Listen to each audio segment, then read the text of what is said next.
Today I'm going to share with you my top 5 tips for successful sketching. And to go straight into it, tip number 1 is know your materials and your equipment. So I'm going to show you how some basic drawing equipment, pencils and erasers, work on some different papers. Not every paper is good for drawing, and if you choose the wrong paper, you're going to have a disappointing result. So let's have a look more closely at how the different papers respond. Another thing for successful drawing is to use more than one grade of pencil. If you only ever use an HB pencil, which was like the pencil we all used at school, you're going to get pretty flat drawings. So I like to use HB, a 2B and a 4B, and that's going to give me more colour in my drawings. Okay, I'm going to take the 2B pencil, nice medium pencil, and show you how it performs on different papers. This is a lightly textured watercolour paper, so it's got a rough surface and it's quite good at taking the graphite off the pencil. You can make some really very varied marks just with this one pencil. And I recommend you try doing different types of shading, and then sign your name. Do something that you're used to doing with many things: biros, ballpoint pens, pencils, crayons. And then you get a feel for what the pencil can do. Right now, I'm going to do exactly the same thing on some other papers. This is a really inexpensive notebook. The paper is very smooth. It's quite thin. So let's see what happens here. Slightly less interesting mark, very smooth mark, smooth paper, smooth mark. Yeah? Press hard. You can see the results are quite different between these two papers here. Sign my name again. And here it's very clean, here a broader line. Okay, next paper. These are some little postcards I picked up from an art shop. Not as smooth as the notebook, but not as rough as the watercolor paper. Let's see how this does. Quite a smooth mark.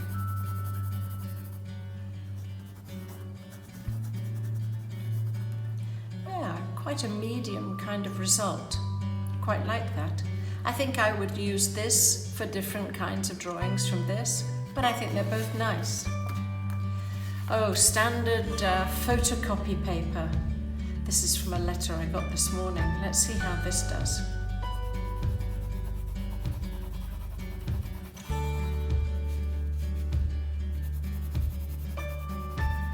Oh, it's struggling. The photocopy paper is designed for printing on and not for drawing. So I'm getting kind of disappointing results by comparison with these two.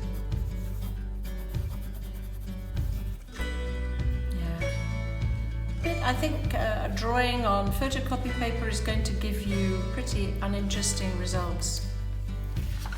This is craft paper. Let's see what happens here. It's very smooth, even though it feels kind of ribbed.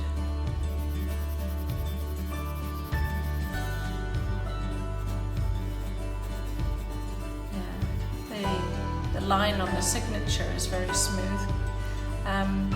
It's quite nice. I quite like the coloured surface. Again, it might be good for some kinds of drawings, although I don't really like the lines. And it is very smooth.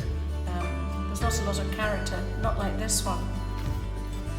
Here I've got some handmade paper. Let's see what happens here. This is very thin paper. Lovely for watercolour and for charcoal. Let's see what it does with pencil. Oh, it's really taking very little graphite off this pencil. And as I'm pressing harder, it's kind of messing up the surface of the paper. You can see it's really moving around. Okay, so this exercise is worth doing with your 3 different grades of pencil, and do it a lot until you get to understand which paper and which pencils are going to be the best ones for your drawings. So get to know your tools and equipment. Tip number 2. Hold your pencil in different ways to get different effects. If you only hold your pencil the way that you do for writing, then you're only going to get one kind of effect. So let's start with some very soft shading. I'm going to hold the pencil right at the end here, as far back as I can, and just rest the pencil on the paper and swing it. Hardly any pressure at all. For some soft shading. Then I'm going to hold it about halfway down for some slightly darker shading. And then finally hold it like I would for writing to get some denser colour.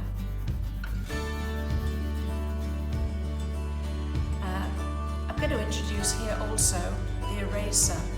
The eraser is not just for removing marks that you would like to eradicate or change. It's a great drawing tool as well. So here we've got some different levels of shading, and I'm going to use the eraser just to bring out some highlights.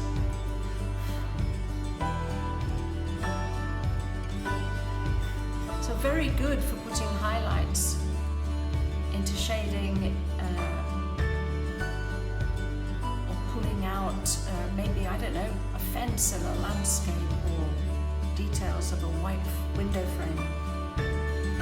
So very good drawing tool. Let's hold the pencil a different way. Now I'm going to hold it vertically to get some little dots, some very small marks, and very controlled marks.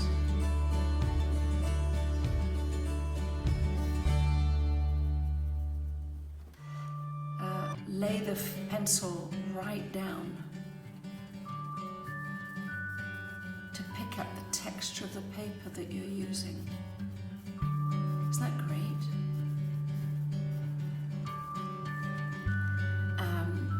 And flick the pencil.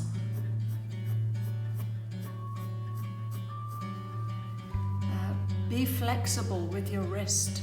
If your hand is always anchored to the paper the same way as when you're writing, then you won't be able to make such fluid lines. So lift your pencil, lift your hand off the paper,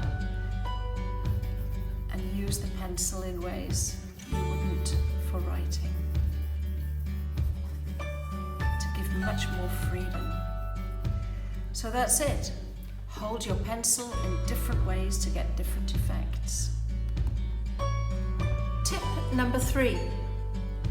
When you're starting to sketch, put in the large objects first and worry about the details later. It can be overwhelming if you look at a building or some flowers to see all the detail all at once. But in your eye, just look at the large things. Break the shapes down to make it easier to understand the edges that you're going to draw. So here I've got a pair of glasses, and I'm just going to start with the very large shapes. For me, the large shape is kind of like that.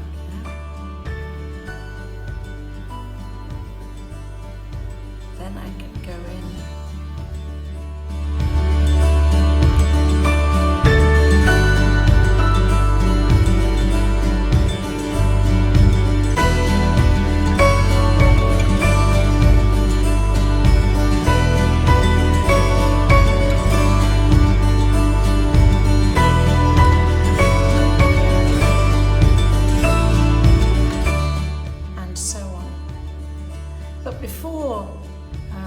finish this point, we're going to go outside and have a look at what's in the landscape today. Come with me.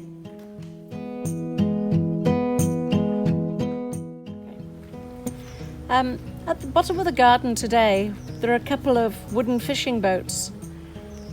Frequent visitors to these little landings here in the harbour.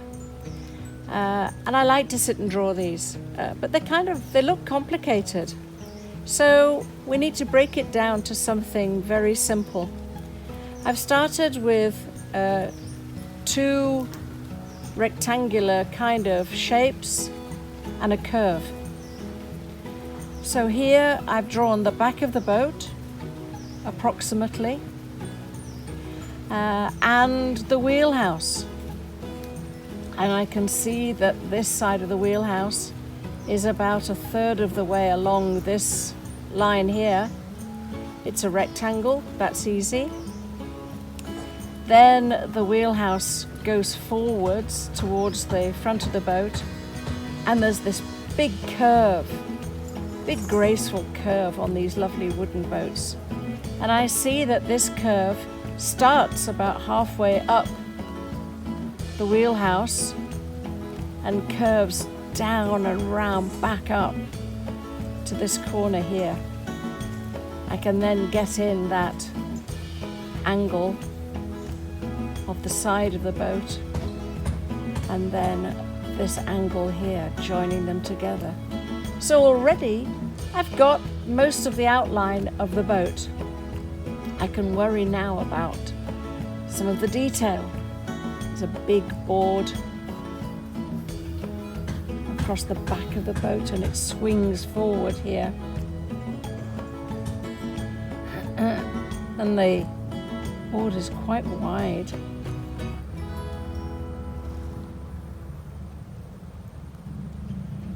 There's some detail here with little windows and panels. I'm just going to put in some simple lines just as a guide.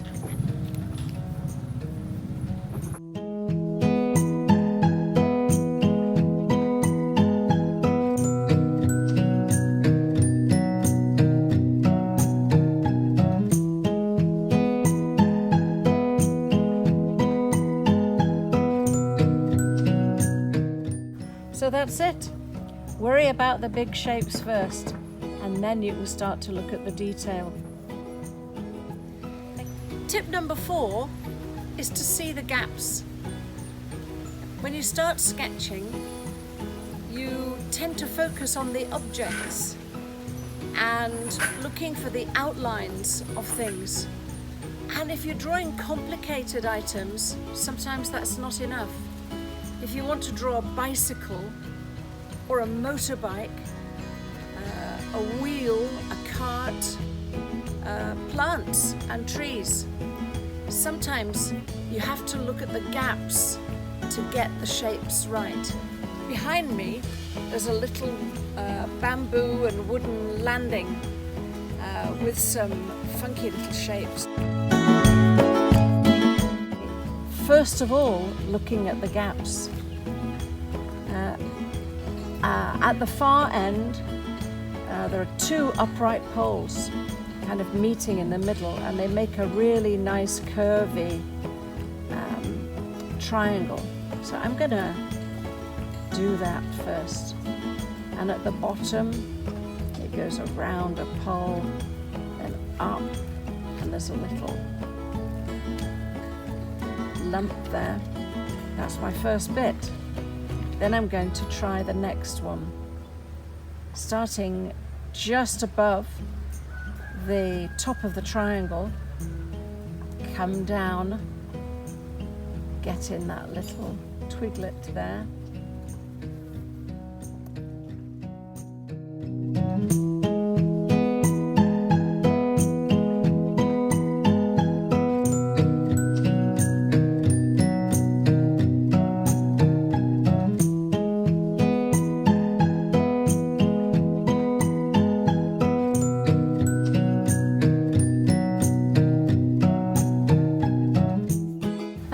It. Now I can start to put in the details of have all the ropes that are holding it together around here and there. But I have the structure down, and all because I was drawing these gaps here rather than the object itself.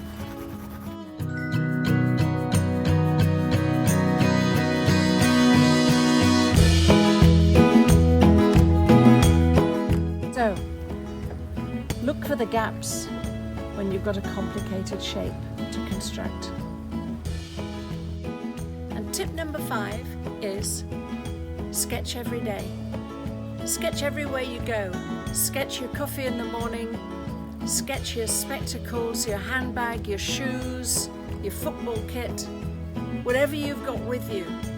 Keep a sketch pad and a pencil with you, and you'll improve really quickly.